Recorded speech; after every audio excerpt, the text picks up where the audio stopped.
Hello, everyone, and welcome to Monroe Parents Meet the Candidates. I am Devinder Heslin. And I'm Mike Ganino. Tonight, we'll talk about the issues that matter to you, the voters, as our special election for the 112th District rapidly comes to a close. We're happy to have all three candidates joining us tonight. Nick Kapoor, the Democratic nominee, Tony Scott, the Republican nominee, and Bill Furrier running as an independent. Portions of this program have been edited for time, but no candidate's answers to any of our questions have been changed in any way. Now, let's get on to the program. Tell us about your background and your family. What makes you a good candidate for a state rep? Well, I just want to thank everyone for having me this evening. I'm so happy to speak to all of you. My name is Nick Kapoor, and I'm running in the special election for the 112th House seat. I have lived in Monroe my entire life. I currently serve you all on the Board of Education. I served 3 years on the Town Council, and I'm also entering my 4th year as a commissioner on the Commission on Human Rights and Opportunities up at the state capitol. The CHRO is the state agency in charge of eliminating discrimination and prejudice throughout the state of Connecticut. And it has been a real privilege and honor to serve the people of Connecticut on a statewide commission. Professionally, I'm a math professor at Fairfield University, and I'm also the vice president of operations for iEngineering, which is my family's own small business, which my father started in 1999. And over the last 21 years has grown up now to about 235 employees over 2 continents. And it's been a really exciting time to watch that grow and be part of my life. So I have some experience in the private sector, some experience in the public sector, and running for this office and representing my hometown up in the state legislature is a real goal of mine. I want to continue doing what I've been doing for the people of Monroe for the last 10 years and bring my different expertise to the role. So first of all, thanks for putting this on. This is great. I think it's a great opportunity for the Monroe parents to understand the differences and what each of the candidates have as ability to bring to the table. So I appreciate you guys doing this. Again, my name is Tony Scott. I'm the Republican candidate for the state rep of the 112th District. I've lived in Monroe for 14 years now. I'm married to my wife, Jen, who we married for 18 years, and she was born and raised in Monroe. So she grew up here. Her family still lives here. She went through the public schools and went through Massac. Her maiden name is Deek, so her family is might be recognizable to some. They're very involved in Monroe over the last many years. We have twin 12-year-old girls, so they're in the public school right now. They're in 6th grade. They're at Jockey Hollow Middle School, and they're really excited to be getting back to school, as you can imagine. And we come back from spring break, they'll be there full time. So they're really excited about getting back and getting to see all their friends. For myself, when I moved into town 14 years ago, I got involved pretty much right away. When I got here, I got involved with the EDC. I was on Economic Development Commission for a couple of years. And then I moved on to Parks and Rec Commission. I was on that commission for 9 years. And last 7 of those, I was actually the chairman of Park and Rec. Then after I left that, I ended up taking the role where I'm currently at now. I'm in Monroe's Town Council after Frank Lito moved over to be town attorney. I've been on Monroe Town Council ever since. From a work standpoint, I work in marketing at Edgewell Personal Care, which is in Shelton. I do marketing with them. I think coupons. I manage a $60 million coupon budget for that company, and I work cross-functionally across the sales teams, the marketing team, brand teams, finance to kind of manage that budget. And I have a team underneath me there. That's what I do from an everyday real-world life. And it was what makes me a candidate that's ready to go. Is I'm a family man. I have, like I said, twin daughters. And I'm doing this for them, right? That's why I want to do this. And why I think I'll be good is because I have 2 big reasons of why I want to do this and be successful at this. Because by making changes and doing things positive in Hartford will make a difference, not just for my family, me and my wife, and not for Jen's parents who live also in Monroe, but also the future, which is where the girls are at right now. In 10 years, they're going to be here in Monroe, hopefully after college, and we want them to stick around because we want to stick around, but we don't want them to leave. So that's where this whole thing's coming from, is trying to make sure that we have a future that they can live in here in Connecticut. So my background, I'm a chemical engineer and a paid scientist for a Unilever cosmetic company here in Connecticut, in Trumbull, Connecticut. Basically what I do is I solve problems. I mean, that's what I do kind of for a living, and in various ways while formulating cosmetic products. My family background is that, I've lived here in Newtown, Connecticut for, I don't know, 24 years, right? So my kids have gone through school here in Newtown. They're pretty much their whole life. My daughter's a senior in Newtown High School this year. That'll be it for me for Newtown School District. I served when I moved into town as a member of the Public Building and Site Commission, and I kind of stayed there for like about 10 years. And then I actually did get involved in politics for a brief period of time, and was at one point a selectman. So, I've been involved in town affairs a bit. I haven't really been hugely active, but I feel a calling this year, right? Because of this opening and because of the situation with COVID, especially. I don't particularly like the way things have gone with the state response to COVID. Not that Connecticut is way worse than any other state, so to speak. I think it's countrywide, but I think that people should stand up for their individual rights, and I think they should demand from the legislative branches of their state to push back against these governor's executive orders. That's what I believe. I don't have anything in particular against Governor Lamont, but I just think that these executive orders are unprecedented, and I think that they're encroachment on the legislative authority of the state of Connecticut. And I also think that they're unwarranted. I don't think that we should be locked down. I don't think we should have these mandates anymore. So that's why I'm running. And I feel pretty passionate about it. And I noticed that there's not really a lot of people that are speaking along like this in government in Hartford. And so I want to be able to be a voice for people that feel this way. A few people have come to us and asked us, what is a state rep and what do they do? Yeah, it's very simple. We represent the people of our district. We are their voice. It's a very simple concept. And it's the way it was built is great for back when in 1776, the way this country is built, it was done in a way that is the closest voice to the people of that district. And we have a say up in Hartford or up in DC if you're in the U.S. Congress. So it is literally the voice of the people, and that's what we will be doing up there when we go up there and represent Monroe and Newtown. So a state representative is a member of the Connecticut House of Representatives. There are 151 members in the House and 36 members in the state Senate. And we basically are your Congress. We're the Congress for the state of Connecticut. And so the legislature can make laws for any provision that is under the state's jurisdiction. And we vote on laws up at the state capitol. And most importantly, we do constituent work. And we work with people in our community to help them through some of the bureaucracy in our state. So if someone has an issue with the Department of Revenue Services, you can call me up and I hopefully can connect you to the right person. So we are community liaisons and we are members of our state legislature, voting on bills and making state laws. Well, I mean, it's the legislative branch. It's the People's House of Connecticut. It's like kind of like the House of Representatives is to Washington, except it's the People's House of Connecticut. The legislative, the state representative in Connecticut is the most accountable person in state government on the local level. It's where, you got a small district, District 112.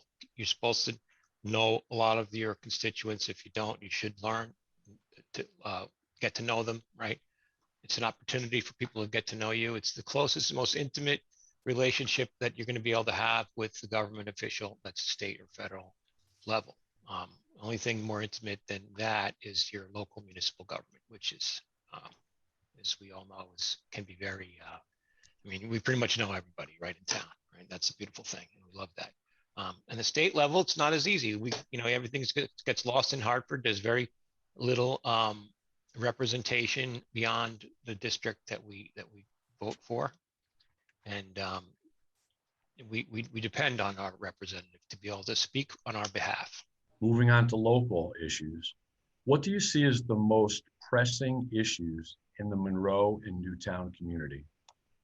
I think that's it right there. I mean, I think there's a lot of small local businesses that have been really hurt by this, and we need to open the state, and we need to open it immediately.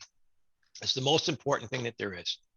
I think I can't even imagine anything that could ever be as consequential as that right now, especially for small businesses. Like, a lot of people work for corporations. They've been able to continue to work remotely. They don't seem to be affected by it. They keep getting a paycheck, and everything's great for them. That includes myself, by the way. But the economy is run by small businesses, right? The local economy thrives with local businesses, right? Most of our neighbors, right, subscribe to the belief that support local business, right? That's what we all try to do. And right now, local businesses are being hurt by this. And I have COVID. I have it right now, right? I have it right now. I'm on the tail end of COVID. I got it about a week ago. And it's been, it hasn't been life-threatening, that's for sure. It's been basically within the bandwidth of the seasonal flu in terms of symptoms. And I got to tell you, what I find to be most ironic is that everyone, to the man, without exception, every single person has said to me, feel better. I haven't said, gee, I'm so sad that you just came down with the pandemic. People are like, please feel better. Everybody knows that this is not worthy of shutting down the state. Everybody knows it. And it's time that we insist that Hartford opens the state, opens it now. Now, that doesn't mean people aren't going to take, common sense precautions. They just shouldn't be state mandated. It should be up to the local individuals, businesses, and, churches, schools to decide what precautions are right for them, right? If you're particularly vulnerable, people that are at the end of their life, they are particularly vulnerable, they should take extra precautions, and the state should offer them assistance wherever they can. But, for the most part, I think if you look at the numbers, that seems to be working itself out. The vulnerable component of the population seems to have been, at least it seems from the data, that it seems to be past us now. But I don't know. I'm not an expert, so I'm not going to comment any further than that. But regardless of that, there's no reason to continue to partially lock down a healthy society for no reason. We should demand it. That's how I feel. Yeah, I said this word a lot, I know, in this campaign and so forth, but affordability, it really is. It's everything that we do, and everything I do when I go to Hartford, it's going to be through the mindset and through the lens of being affordable for all ages. We need to think about what's this senior who's on a fixed income, right? What can we do to make sure that they're able to stay in Connecticut, that they don't have to be forced to sell their house and leave? So property taxes, make sure they're not too high. The kids, coming out of college or, graduating high school or looking for jobs and staying here, we need to make sure there are jobs here, and we need to make sure that they can afford to stay here. And then families like myself who are here, who are trying to bring kids up, make sure it's safe and secure. So it all goes back to, that affordability and making sure that we're putting a good face on and good position for all our kids and all the different age demographics here in Monroe and Newtown. And that's what I like to try to do when I go up to Hartford. So I think right now, coming out of the pandemic, we still have high unemployment. I think our state budget, which is being discussed up at the Capitol right now, and the way we tax people is very important. I think that taxes need to be as low and as fair as possible. Taxes, as I said in my recent op-ed, taxes are the fee we pay for a civil society. So we need to make sure taxing is appropriate for all the residents of Connecticut without sacrificing programming. And so I want to get up to Hartford to work on the state budget. I want to seek a seat on the appropriations committee to make sure that Monroe and Newtown are getting what they deserve from the state budget. And I've been working on budgets my whole life, my whole professional life, I should say. In my family small business, I run the budget. I've been involved in multiple budgets in the town of Monroe. And so I really want to work on our state budget and on our taxing plan and make sure that we are all taxed fairly. What would you do to attract more business investment in Monroe and Newtown, which increases the tax base?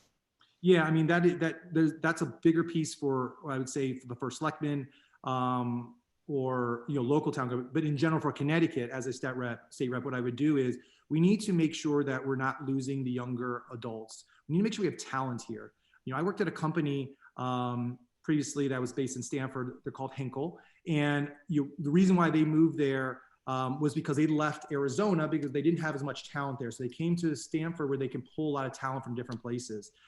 We need to make sure that's the case. We want to make sure we're giving them the ability to pull talent. And I don't know if we're doing the best job with that and making sure that we're able to make it affordable for kids to stay here after college and make sure that they can keep that brain drain from happening. So number one, we need to make sure that they can find jobs and it's affordable to stay here. If they do that, I think companies will come. And I have no problem giving companies incentives to come here. We need to make sure they can see that's attractive state. If that means tax incentives, I'm totally fine with that as long as they're making long-term commitments to Connecticut. No, we're not giving them a 1 or 2 year deal and then they leave after a few years to go find the next best deal. Let's build a path for them to stay here and grow their company, add jobs. If we do that, every dollar that we spend in tax incentives, we paid off multifold. Well, that's a good one. I mean, so it's not so easy as to say I'm going to make a promise. I mean, every single first selectman that we've had has wrestled with this challenge, right? And it's not necessarily easy. Sometimes we're fortunate, sometimes it's not as easy. I think that having a healthy community with a lot of small businesses that are healthy is a great opportunity for other small businesses to come into the area. I mean, a healthy area is an attractive area. An area where people are have a vibrant economy and are spending money and living their life is an area where others want to come and do business, right? So it's not just the state representative's responsibility to take it on his shoulders to encourage businesses to come to our area. It's really it's a team effort. Everybody that represents Monroe and Newtown needs to work on this together. We need to be team members. It doesn't matter if you're Democrat, Republican, or Independent. This is one case where I think that you'll see, and in the past you have seen that state elected officials and local elected officials have worked together and will continue to work together. And I certainly will if I'm elected. As a member of the town council, working on the municipal side of the budget, I always advocated for adding an economic development coordinator in our town. As a matter of fact, that was a major plank of the local Democratic Party's platform in many elections. And as a member of the council, I made budget motions to add that to our town's budget. And unfortunately, they all failed. I think that if you look at our surrounding towns that have professional economic development staff, we really need to get in the game. I don't like driving up and down 25 and 111 and seeing all these for lease and vacant signs. And so I think as your state representative, I can help the town by looking at grants, looking at state grants that are available for economic development, working with the State Department of Economic and Community Development to get people here to Monroe. We need to sell Monroe.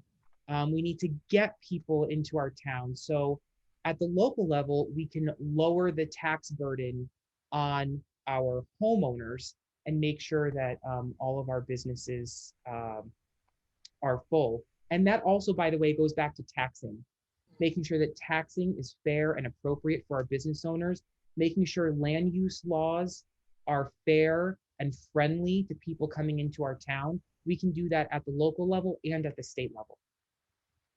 Do you believe that towns and cities should be made to regionalize if those within the community prefer not to? What are some ways the state can incentivize regionalization? And could you name one area that our community could effectively regionalize some services? So I'm going to answer this in two ways. I think there's regionalization on the town side and on the Board of Education side. So on the town side, I don't think that towns themselves should be merging in any type of way. You know, our towns and our cities, we are actually subdivisions of the state. So our boundary lines and the towns that exist by acts of the legislature. I think that we can regionalize, or I like to say find efficiencies by working with our surrounding towns on purchasing. We can enter into consortiums with other towns to achieve economies of scale in purchasing things just like office supplies. We can also do it with capital projects when we go out to bid for fire trucks or for an ambulance or for other large capital projects. We can work with our other towns to achieve economies of scale and achieve better pricing for the local taxpayer. On the Board of Education side, regionalization has been a very hot button issue the last couple of years, and I have a plan for that, or a proposal, I should say, for that. So several years ago, regionalization, there was a bill up in Hartford that was introduced that would have districts, Board of Ed districts regionalized based on the probate map. Not a good idea. We cannot have regionalization forced down to us from Hartford. So my proposal would be, if multiple boards of education want to regionalize, they should be able to, and this is how they can do it. If 2/3 plus one of the full membership of all the boards of education want to regionalize, then they should take that vote, and then there should be a cooling off period, and a municipal election should have to happen.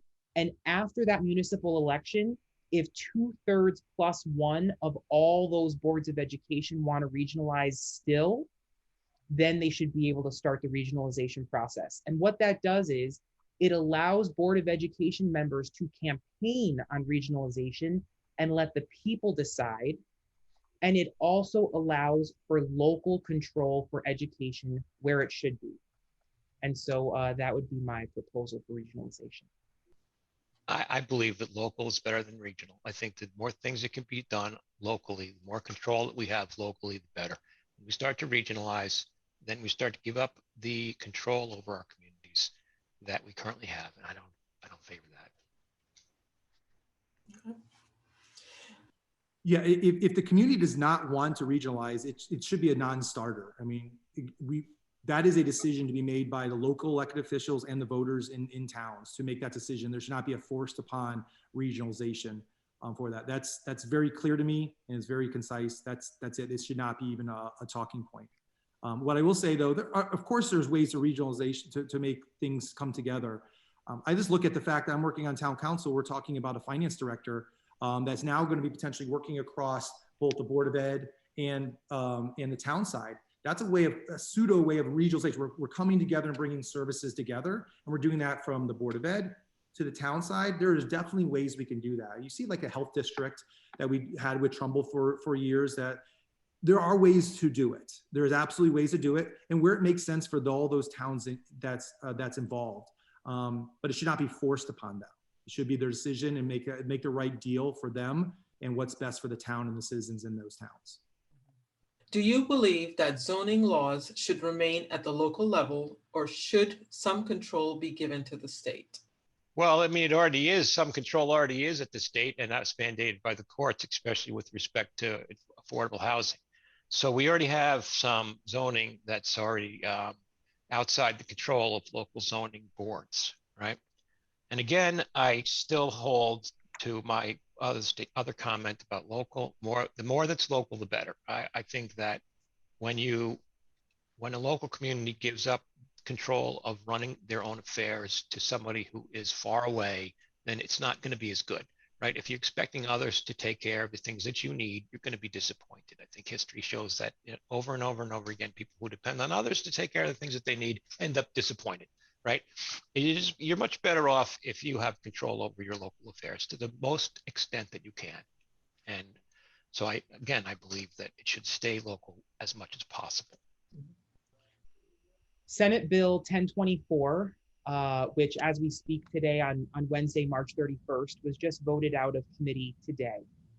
In its current form, that is a bill I don't support, do not support. I think that local zoning laws need to be just that, local.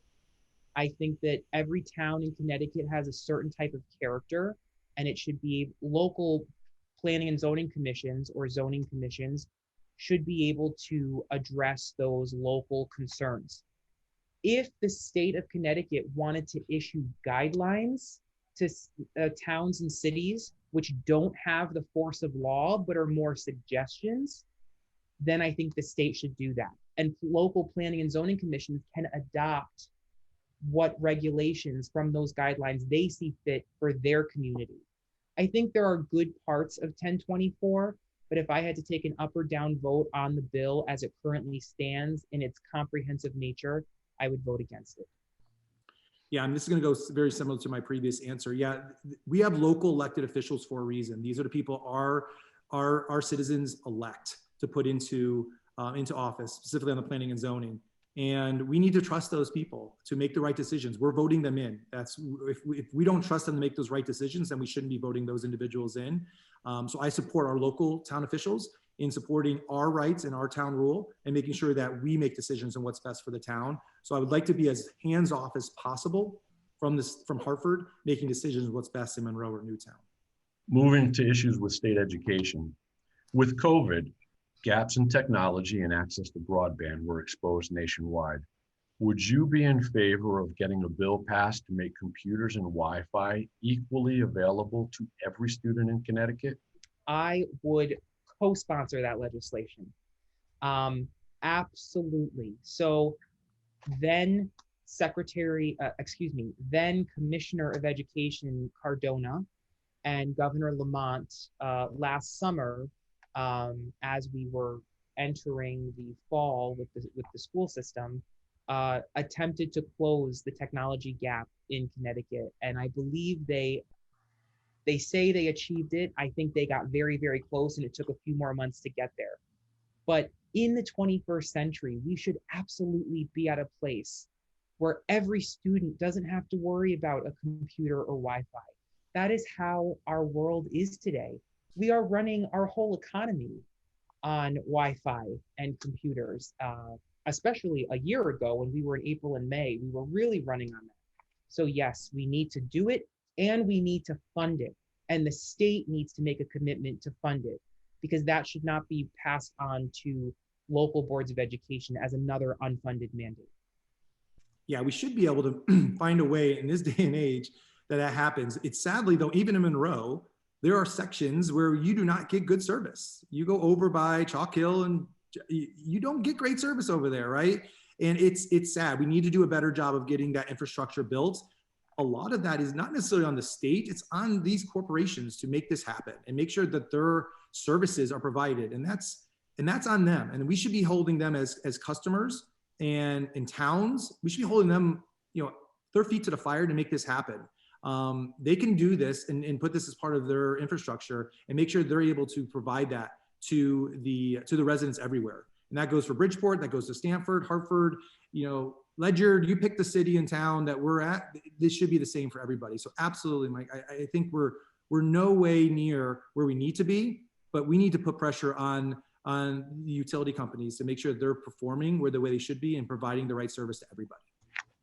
I haven't put any thought to that question. So it's, on the surface, it sounds like an appealing thing. I don't know what the cost of it's going to be. I don't know what the effect of it's going to be. I do think that, broadband is definitely important.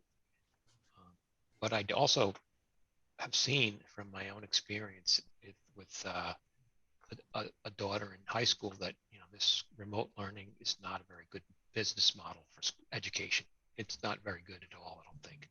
I think that we have to ditch this idea and go back to in-person learning as soon as possible. That's just what I feel. But it doesn't mean that we can't benefit from broadband access, because it's a good way to hand in assignments and things like that. It's a good way to get caught up on things that a student may have missed. I don't know. I don't have a strong opinion on it just yet. Now, issues with the state in general. Can you describe your position regarding the legalization of recreational marijuana in the state of Connecticut? Yeah, on the face of it, I have no problem with individuals using marijuana. Where I have the problem is when it take it outside the house. So if you could tell me it was going to stay inside the house every time, I have no problem with that. What I have a problem with is we don't have a test right now to understand if somebody is driving impaired, how we know if they're driving impaired. We do for alcohol, right? We have a breathalyzer test that we can truly test it. We don't have an easy test right there for police officers to understand if somebody's driving impaired, that we know that they are driving impaired. We need to get there. If we get there, I'm 100% behind it. We just need to protect the people driving elsewhere, but also the police officers, so they can make the right decisions when they're sitting there and having to deal with somebody who maybe had an accident, was impaired. We need to have a way to figure that out. So on the face of it, yes, but when you look at it from a larger scope, I'm against it right now. I support the legalization of recreational marijuana in the state of Connecticut. First of all, I believe that it can generate revenue for our state. Second, I believe that we have some of the infrastructure set up with medicinal dispensaries. And I think that medicinal dispensaries can very quickly be converted to recreational dispensaries. In the marijuana legalization legislation, I would also like to see Black and brown people be able to take advantage of getting licenses for some of these dispensaries. If you look at the statistics, Black and brown people are disproportionately affected by arrests and fines for marijuana. And I'd like to see small businesses of brown and Black people in this particular field. And so I would support that. And I would also support our medicinal dispensaries that are already set up. Anybody who's already set up in the medicinal space of cannabis in the state of Connecticut should be allowed to get a crack at this first. And I would support recreational marijuana in the state of Connecticut. I don't have a problem with that. I don't use it myself, but I mean, I know a lot of people that do, especially going back to when I was young, in high school and in college. It was pretty common. It's pretty common now. I don't believe that it's a good thing for people to be users of these recreational drugs. I think it can lead to bad lifestyle choices, but I mean, they're doing it, right? And our law enforcement's not really enforcing it. So it's kind of a de facto reality. You might as well just accept it. It's kind of like the way I feel about that. Would you be in favor of establishing either a system of tolls for trucks or cars and/or a tax based on mileage? And if you were, what would you designate the funds to be directed towards?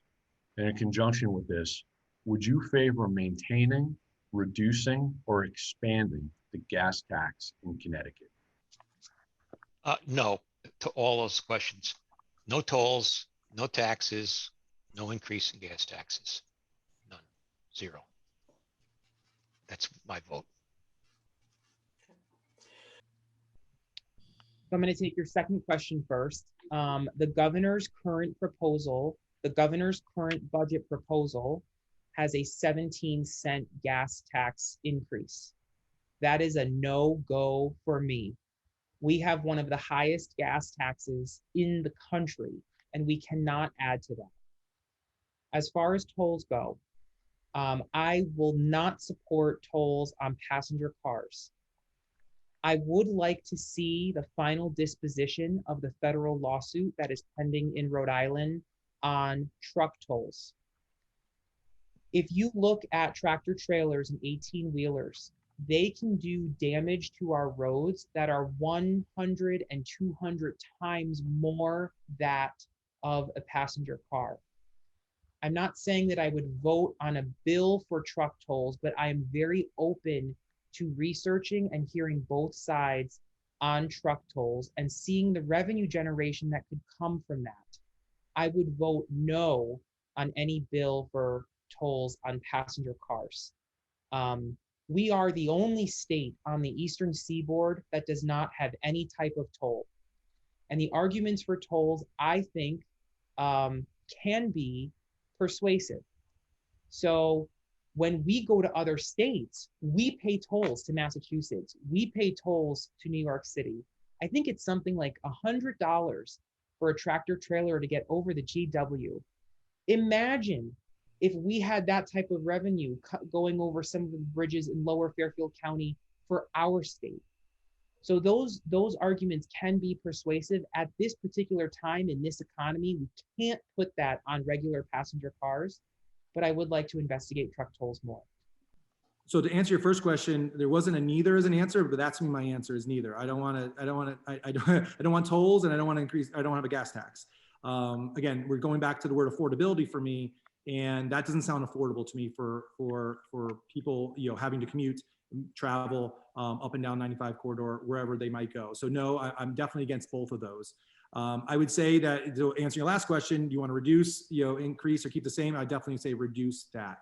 But I will say the monies, whatever funds, we're not going to get that tax down to zero. I understand that. I know that. We all know that.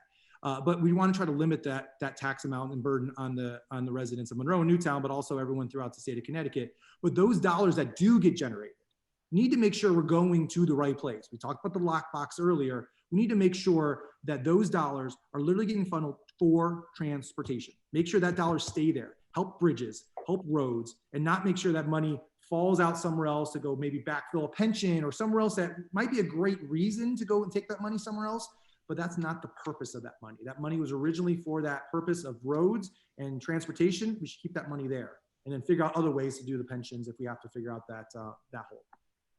What would you believe the minimum wage should be at this time in the state of Connecticut? Would you support increasing it from its current level? I don't have an answer in terms of what the dollar figure should be. I would rely a lot more on business owners on that. What I would say is that we need to make sure that business owners and businesses, especially small businesses, right? Those are the engine of the job creation that's going on right now. And we need to make sure that they can afford to be able to compete and be able to stay in business. So we're seeing a COVID right now. A lot of restaurants, a lot of bars are just packing up shop. They'll never come back, unfortunately. They'll never be able to come back because they weren't able to stay open during this time period. We need to make sure that they can afford to stay open. And we keep increasing minimum wage to a point to where they can't either hire the same amount of staff that they were, because they may only have a certain amount of dollars to fund employees. Then maybe instead of having 10 employees, they only fund 8 or 9. So we're losing jobs. But that's not the answer. That's not the answer for those 8 or 9 people. They're going to get bad service. So we need to understand what works for each of them. I don't have a problem having a living wage, but the definition of a living wage is different for a lot of people. And I'm comfortable where we're at right now. And let's make sure we go, especially where we're at right now in terms of COVID and trying to get the rebound, to not force these small businesses to overextend themselves and not be able to stay in business because minimum wage is being brought up that they just can't keep up with right now. The minimum wage is it's a job killer. I mean, when you raise the minimum wage, it's a job killer. The people that get killed are the people who are the early job market participants, young people that are just starting out. Maybe they're getting a job after school, something like that. Employers, if they can't afford to hire these guys, they're just not going to hire them. It's a job killer. I mean, I don't think a minimum wage is a living wage for very many people. And if it is, maybe that person really needs to try to figure out how to get a better wage. I mean, I think that's just the reality of the situation. I don't think we need to be raising the minimum wage any more than it already is. That's my belief. The minimum wage bill that was passed in the State House and the State Senate and signed by the governor last year, I believe has a lot of merit. And my answer to this is a rising tide raises all boats. We need to make sure that people in the state of Connecticut can stay here by earning a livable wage. And I think what the legislature did by sliding the minimum wage up over the next several years instead of making it $15 an hour right away was a very good call. It allows employers and towns and cities and boards of education that employ a lot of people to adjust incrementally. And so I believe that the current law that's in place doing just that, and then attaching the minimum wage increase to CPI after we get to $15 in several years is a good move, and I do support that. Could you name one tax in the state of Connecticut that should be lowered or eliminated? Sure. Let's go back to the gas tax. I think one issue with the gas tax that we've seen over time is that the gas tax revenue is supposed to go to fund transportation projects.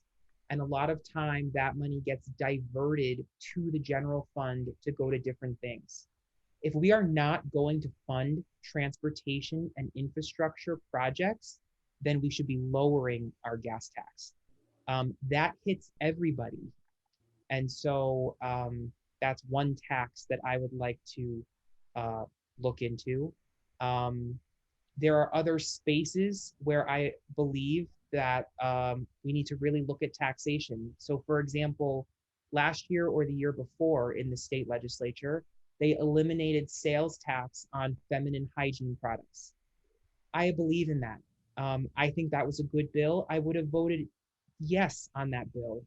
So again, the budget and taxing is some of my expertise, and I really want to work on these issues. Well, I mean, it wasn't that long ago we didn't have an income tax. We were the last state that added the income tax, right? Was that back in 1990 or something like that, 1980 something? I forget. I wasn't a resident at the time. I think it was just before I arrived. Connecticut didn't have an income tax for the longest time, and we were a very healthy state. We were a very healthy state fiscally. We added an income tax, and now we're a fiscal mess. So, it seems to me that if you look at that right there, it tells you that adding taxes doesn't help the state. It actually hurts the state, it hurts revenue, right? So lowering taxes is a good thing, but you have to be honest with yourself in terms of spending. You can't just lower taxes and still continue to increase spending. You've got to have the two working together. And unfortunately, voters always demand, more spending initiatives. Everybody wants to see this, and they want to see that, and they want to see all these other things. So, I think it's the job of the elected officials to teach their constituents that, government isn't the answer to all things. If government spends a lot of money, they crowd out the private sector. Government doesn't create wealth, and it just consumes wealth. When government gets too big, like I said, it crowds out the private sector, which is where wealth is created. When wealth is created in the private sector, revenue ends up in Hartford. And it's a beautiful thing. It's a virtuous cycle. That's what we should strive for. But we won't get there when everybody's always demanding that the government solves all the problems by spending more money all the time. I would say the gas tax is an easy one because that's existing right now. But there's so many taxes that are popping in my head right now that are being proposed right now currently in Hartford. So I'm itching for April 13th to happen to try to get up there for April 14th to start putting kibosh on some of these, or at least have my voice heard and the voice of Monroe and Newtown. But I mean, they're talking about a $1 mil tax rate for all houses over like $300 and some odd $1,000. It's insane for that because there's so many seniors have houses out at that level at this point, and they're on fixed incomes. We need to stop that. But I would say the gas tax. I think that's an easy one that literally affects everybody. You have a paper bag tax that is happening, right? That they surprisingly, right? Why do they do it? They push that tax to the side because they realize that the citizens can't handle that kind of, even though they're not going to grocery stores as often as they were, trips are down. And I know that because I work in that industry and I know shopping trips are down. The governor realized that and took that tax away because he realized it's such a burdensome situation at this, just for 10 cents on a bag, it's still a burdensome situation and something we don't need. So there's two for you, but I think we can probably continue to keep listing more. Moving on to the state's COVID response. Connecticut has been operating under Governor Lamont's executive order since March 2020. Do you believe the legislature should extend the executive order set to expire this April? At what point do you think they should have expired? Should have expired last spring. I mean, it's just no other way to explain from, in my opinion, there's no other way to justify this. That's just how I feel. Right? I'm running on that whole idea that we should open the state, we should open it immediately. We should lower all mandates and restrictions and leave it up to the local communities, local individuals, local businesses to decide what precautions are right for them. The state should back off at this point. The legislature should not participate in these extending these executive orders, which I don't understand how the legislature. I don't 100% understand how the legislature has extended a governor's executive order. It's like it doesn't sound right to me. I believe that in a crisis, in any crisis, whether it be local, state, or national, things need to be done quickly. And I think that Governor Lamont took some very good actions last March and into the summer and into the fall. As we are now in the spring, the legislature did vote to extend his powers to May 20th. I don't agree with extending all of the powers sort of in a blanket method. However, let's just discuss for a moment some of the executive orders that affect our town directly that were extended. Allowing the ability for Monroe residents to use COVID-19 as an excuse when voting by absentee in our upcoming budget referenda. That was part of the vote to extend the governor's executive order powers. Allowing evictions to be stopped. That was part of the governor's executive orders. Moving some tax filing dates from where they were.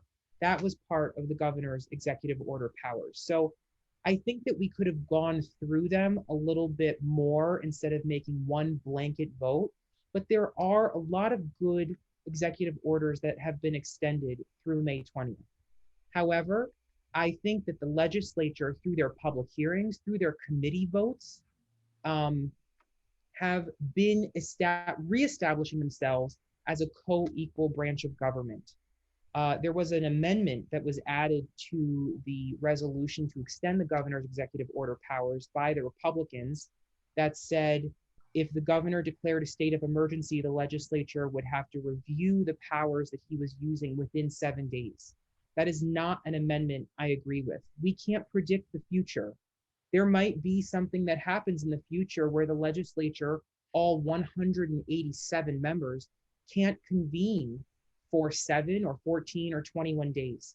And so I do believe it is under the jurisdiction of the executive authority in the locality, in the state, or in our national system to take control in a time of crisis. But the legislature is coming back, and they are becoming a co-equal branch of government through their votes and through the bills they're passing right now.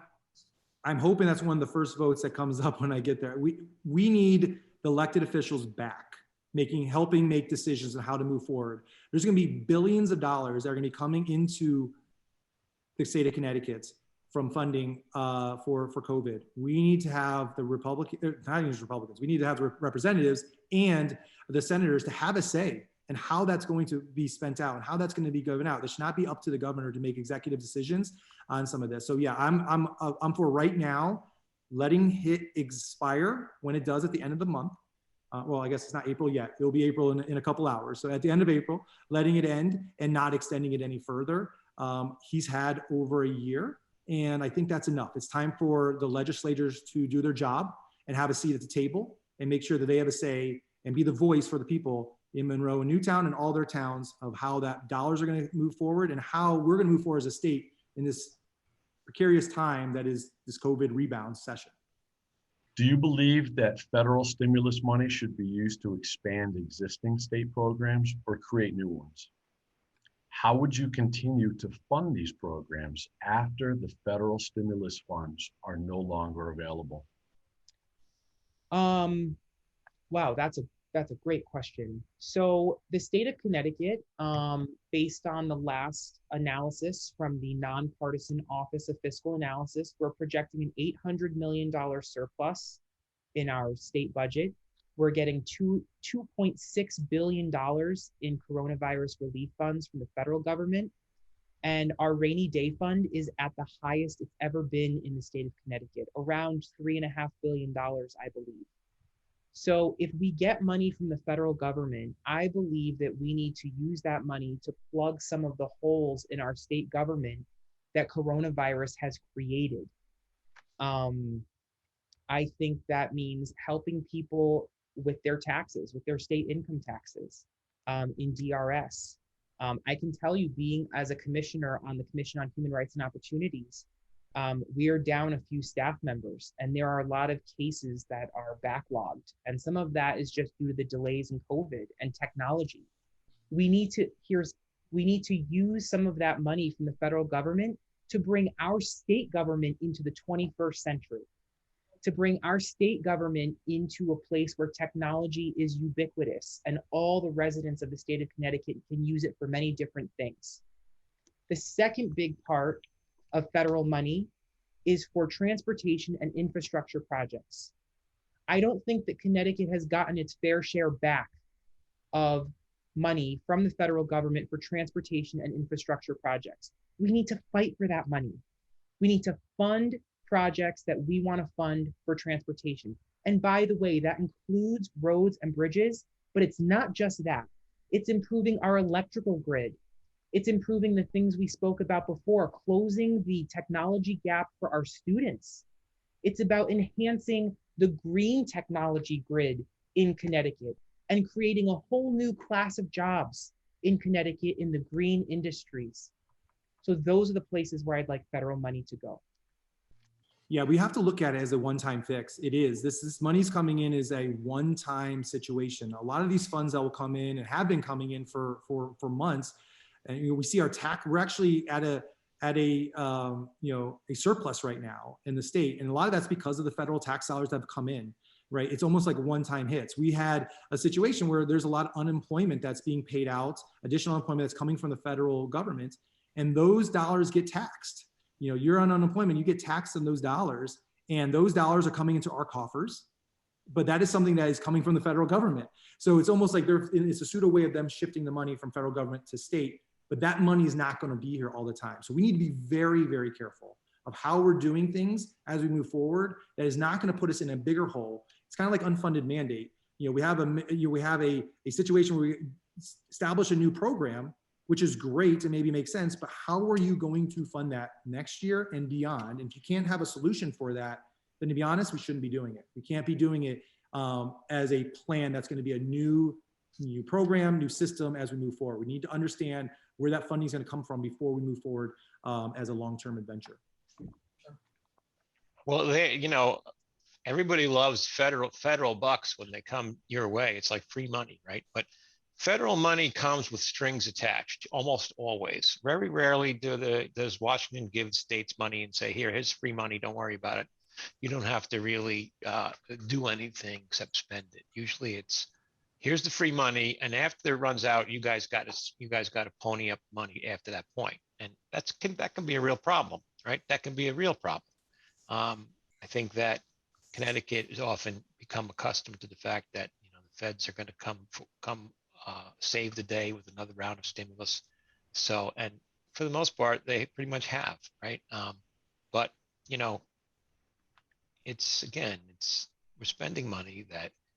we're spending money that's printed out of thin air, that's highly inflationary. I mean, look at the price of groceries right now. I don't know if anybody's noticed, to go to the grocery store, price of groceries are going up. Just try to look at lumber, Go down to your lumber yard or Home Depot, take a look at the prices of these things. Look how much it costs just to buy a ladder. I mean, prices are going up. You can't just print money out of thin air and expect there not to be an inflationary effect.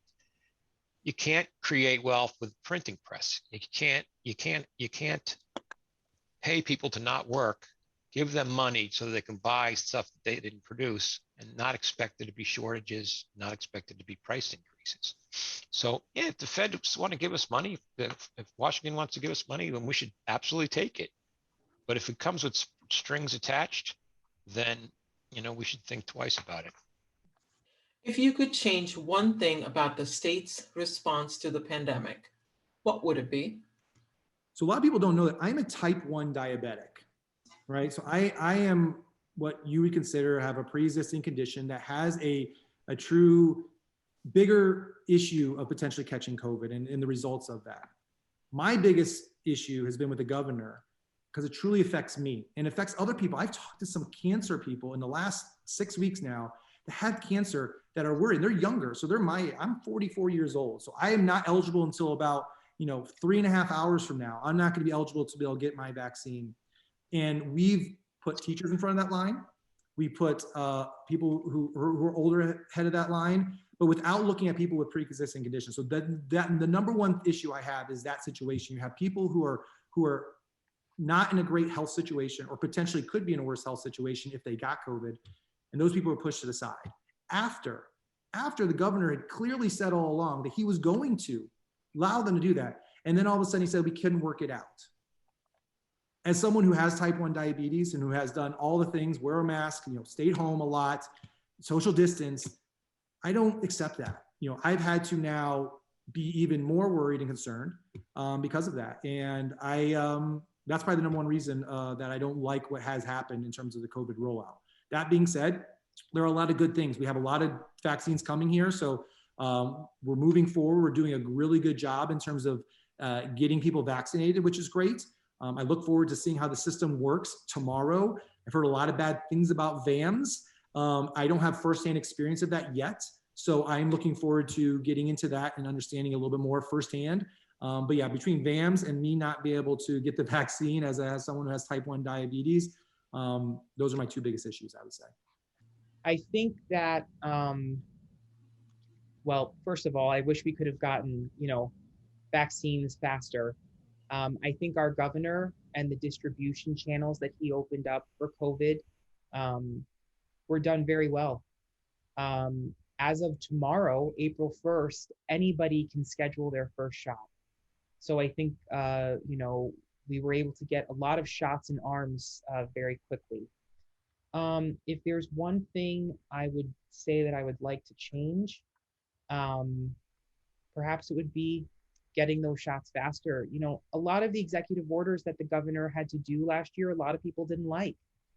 But we got new things out of that. The legislature just approved outdoor dining regulations through March 2022. What a great thing for a lot of our small businesses in Connecticut that are hurting. We just figured out that we can vote by absentee in a fair way in Connecticut.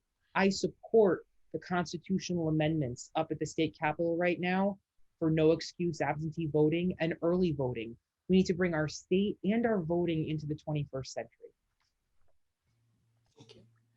Well, and if it was up to me from the very beginning, I was against shutting down, right? And I had a conversation with a lot of people on March 13th of 2020, and I tried to get people's opinion, and I found overwhelmingly most people were in favor of shutting down for 2 weeks. It was supposed to just be 2 weeks. So I think that the shutdown argument was well received. I think that people were for it, right? People were afraid, right? So I don't think anybody should really say that was wrong. Although the use of executive orders to shut down businesses, I don't know how a governor can issue an executive order telling a business they can't operate, and then pick winners and losers, said this guy's essential and this guy's not essential. I don't know how that's possible. I don't know how the governor has that kind of authority. But at some point, we should have opened the state. Somewhere around May, it became pretty obvious that we were coming out of it. It was spring was here, summer was coming, and we should have been out of this shutdown business in last summer. I mean, certainly we shouldn't have been escalating mask mandates in July after these Antifa riots across the country proved that They weren't super spreader events. These city riots were all over the place, and no masks, no social distancing, no super spreader events. And then yet after that, the mask mandates came in full force, which I couldn't believe that people actually listened to them, but they did. Obviously, people did.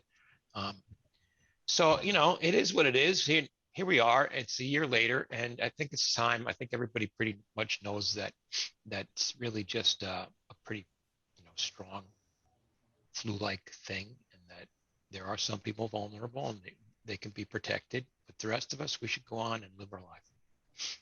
Thank you for all your time. We would like to give you all an opportunity to tell everyone, why should they vote for you?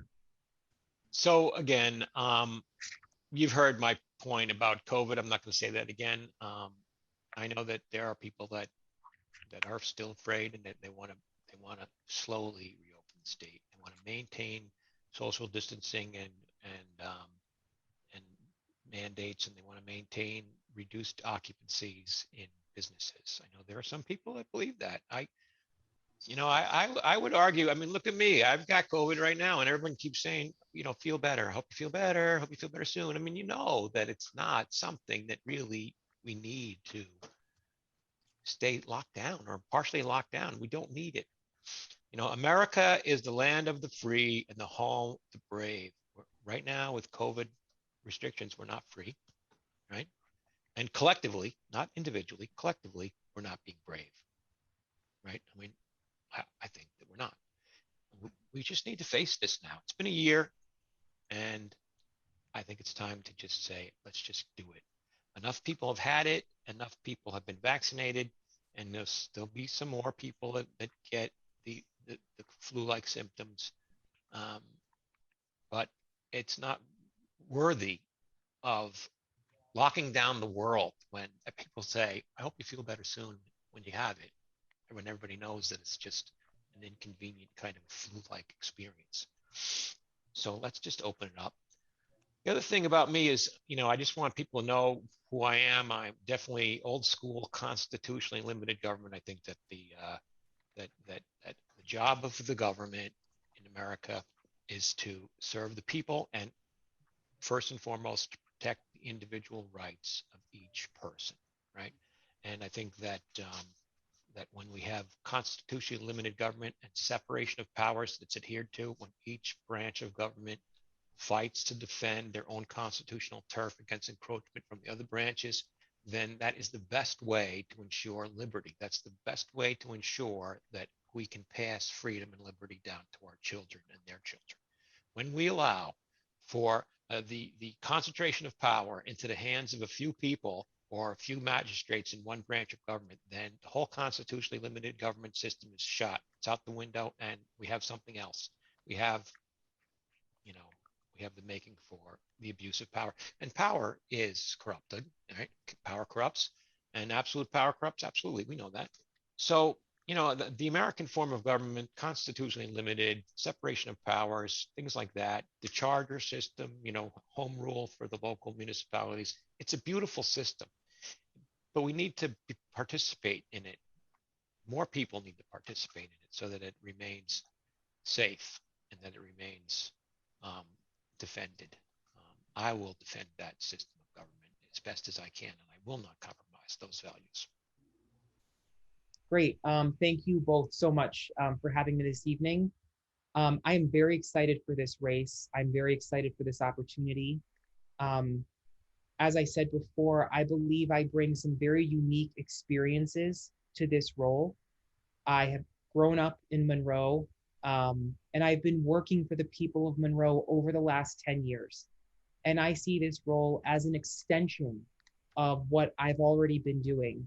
And so I hope that all the voters of Monroe and Newtown can see that I've communicated with them, I've conversed with them. Whenever they've had a question, I've been transparent about my positions, about what I'll say.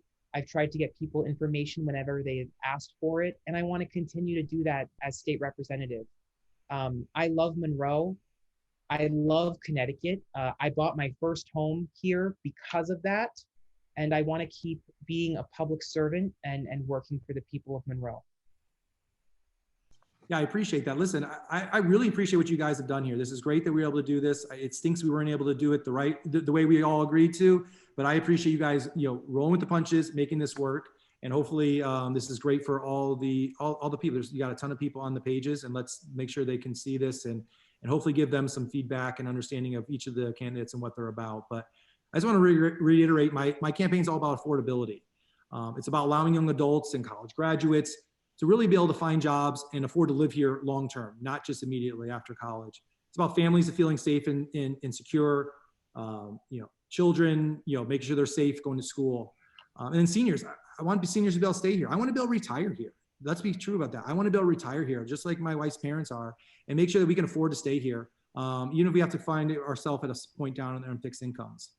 I'll be honest, Democrats in Hartford are doing their best to drive people out of the state with some of their abundance of taxes and non-common sense bills and policies are passing. I'm the real candidate that is going to be in this race that is truly authentic, is going to be able to fix that. I'm the one that's the real one that's going to be able to do that, not be able to go up to Hartford and cater to one side or the other. I'm going to go in there and fight that for the people of Monroe and Newtown. So I'm asking for your support. I'm asking for the people that are watching their vote on April 13th.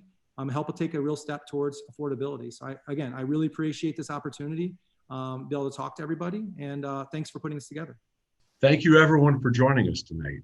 On behalf of the Monroe Parents Facebook group, I'm Mike Ganino. And I am Devinder Heslin.